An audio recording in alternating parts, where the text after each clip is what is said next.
أعوذ بالله من الشيطان الرجيم ما كان لأهل المدينة ومن حولهم من الأعراب أن يتخلفوا عن رسول الله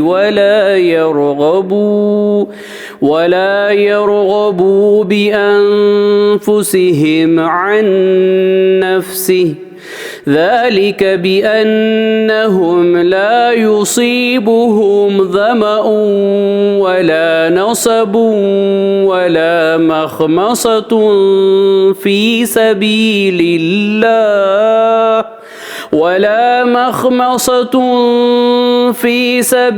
الله ولا يطؤون موطئا يغيظ الكفار ولا ينالون من عدو نيلا إلا كتب لهم به عمل صالح إن الله لا يضيع أجر المحسنين।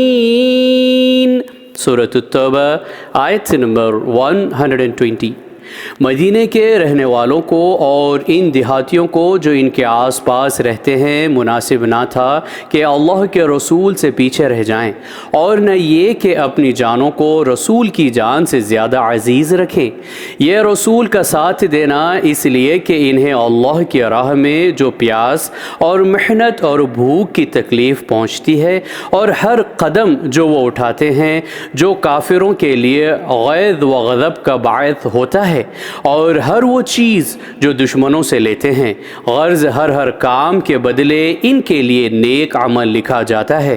बिलाशुबा अल्लाह खुलूस से दिल से इस्लाम की खिदमत करने वालों के अज्र को कभी ज़ाया नहीं करता। सदक़ल्लाहुल अज़ीम। अल्लाह अज़मत वाले ने सच फरमाया।